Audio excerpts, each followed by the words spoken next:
Karibu kwa taarifa zetu. Mimi ni Mashirima Kapombe. Kamati ya uteuzi wa makamishna wa IEBC inaapishwa hii leo. Hii ni baada ya mahakama kutupilia mbali kesi ambayo iliwasilishwa na Mkenya mmoja akidai hakukuwa na usawa kwenye uteuzi wa kamati hiyo. Hebu sasa tusikize yanayojiri. So really we should be on the lookout for individuals that are passionate about this country, that are loyal to this country,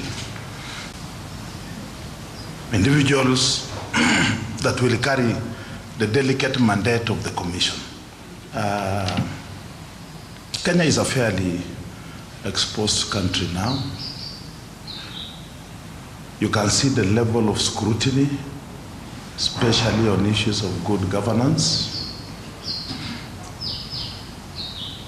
So your focus as a selection panel, it should be of the highest possible standards.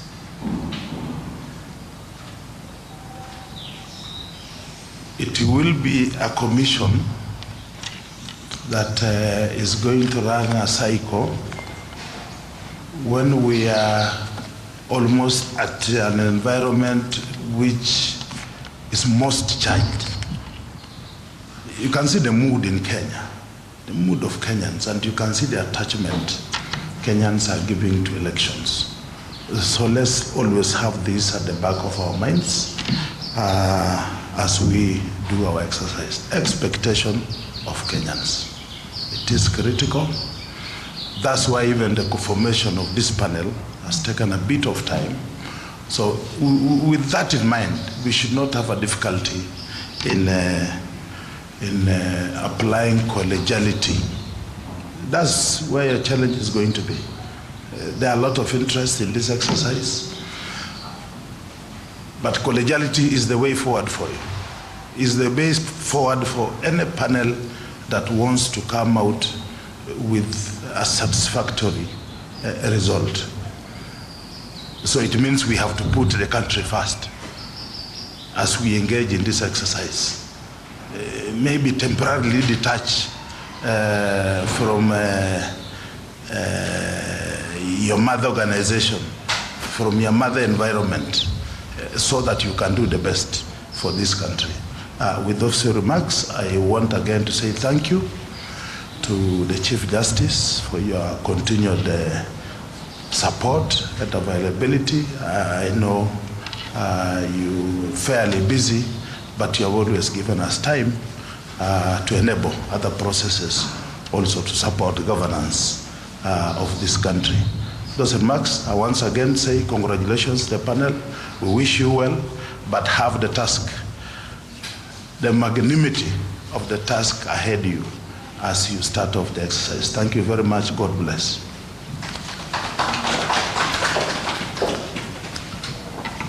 Thank you, Mr.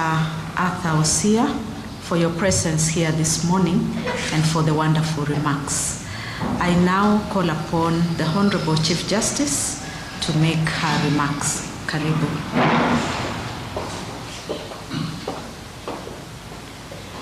Thank you very much, our Chief Registrar of the Judiciary, Honorable Frida Mukaya. Thank you, our Principal Assistant Secretary, Mr. Arthur Osia, our very distinguished members of the IEBC selection panel, distinguished members of the press, a very good morning to you. Yes, thank you. And let me also join the Chief Registrar of the Judiciary and the Principal Administrative Secretary to extend my heartfelt congratulations to each one of you, members of the IEBC selection panel, on your appointment to this crucial national duty. The responsibility you assume today is not just a legal function. It is a solemn call to serve the people of Kenya and safeguard the integrity of our democracy. The importance of this moment cannot be overstated.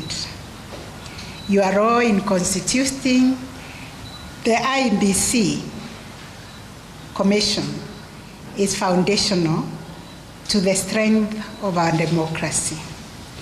The credibility of elections defines the stability of a nation, and history has shown us that when elections are free, fair, and transparent, our country flourishes. However, when they are mismanaged, the consequences are severe, threatening national unity and public trust, and it's very difficult to recover from those effects of mismanaged and consequences of badly conducted elections. This is why your task is of the utmost significance to Kenyans. The future of our democracy depends on the integrity of the men and women you select to lead the IEBC. The commissioners you appoint must be individuals of untainted credibility, committed to independence, impartiality, and the principles enshrined in our Constitution. The IEBC is not just another government agency. It is not just another constitutional commission. It is the custodian of our electoral integrity, and its composition must reflect the highest standards of professionalism and credibility. As you all know, the past 2 years, Kenya has endured an unacceptable situation. An electoral commission has persisted for 2 years without commissioners. Since January 2023, the IEBC has been unable to fully discharge its constitutional mandate, creating significant gaps in our electoral process. And the effects of this vacuum, ladies and gentlemen, have been far-reaching. Vital functions such as boundary delimitation, voter registration, and by-elections have stalled. Even more concerning, the absence of duly constituted commission has denied some constituencies and wards their fundamental right to representation in the National Assembly and in the county assemblies. This is not just an administrative challenge. For me, it is a democratic disruption. We cannot and we must not allow such a situation to persist any longer. The Constitution is clear. Governance must be continuous. Institutions must function effectively, and the rights of Kenyans must not be held hostage by uncertainty or unnecessary delays. As the judiciary, we remain unwavering in our commitment to upholding the rule of law and protecting the constitutional processes from manipulation, obstruction, or undue influence. While every Kenyan has the right to seek legal redress on matters of constitutional significance, this right must not be weaponized to stall governance or advance narrow political interests at the expense of the public good. Recognizing the urgency of this matter, I personally, as the Chief Justice, took responsibility to ensure that all cases affecting or delaying the constitution of the IEBC were prioritized for resolution. Justice must never be an obstacle to progress. It must be the very foundation upon which a just and democratic society is built. Today, I urge all the institutions and stakeholders involved in this process, Parliament, political actors, civil society, and the larger public, to ensure that the recruitment of the new IEBC commissioners is conducted with speed. It must also be imbued with integrity and transparency. The Kenyan people expect and deserve nothing less. Today, you take an oath of responsibility that will shape the democratic future of our nation.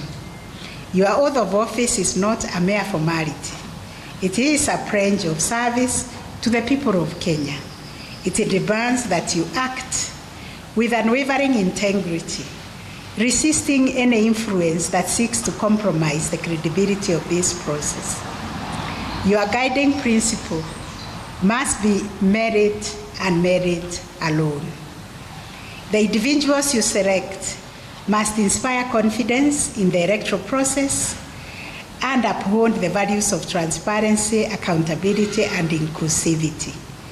Kenyans are watching, and the trust they place in our institutions will be determined by the integrity of the choices you make, my brothers and sisters. Strong institutions are the bedrock of our democracy. The IEBC, like all constitutional commissions, must be around to function independently, free from any political or external interference. And as a nation, we must remain committed to ensuring that our institutions serve the people, not personal interests. Let us not lose sight of the weight of this moment.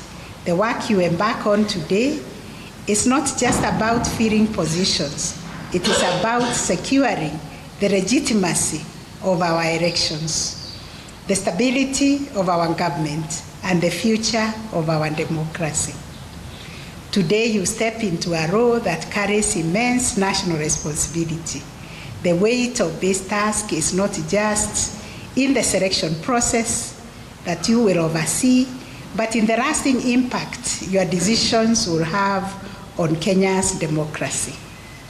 The integrity, independence, and credibility of IEBC start with you today. Your duty is clear: to identify the leaders of unshakable integrity, impartiality, and competence, men and women who will inspire trust in our electoral process and ensure that every Kenyan can participate in free, fair, and transparent elections. The trust of the nation rests in the diligence, fairness, and transparency with which you execute your mandate. I know you will be put under pressure. There will be influence or partisan interests. You must resist all those and will seek to delay this process. Your guiding principle must be always the public interest, nothing more. The oath you have taken today is a solemn pledge to Kenya and to serve Kenya with unwavering commitment to the rule of law and the Constitution, which must remain your true north. The decisions you make will shape not just the 2027 elections, but the future of our democracy. I have no doubt you will rise to this occasion with honor, patriotism, and a deep sense of duty. Let this process be a beacon of integrity and setting a standard for all other institutions to follow. I wish you wisdom, courage, and success in this noble endeavor. May your work strengthen our democracy, uphold the rule of law, and inspire confidence in the institutions that serve the Kenyan people. I thank you all and wish you God's blessings. May the light of God shine upon you every day of your life, and may His blessings never depart you as you embark on this monumental task. Thank you very much, and God bless you.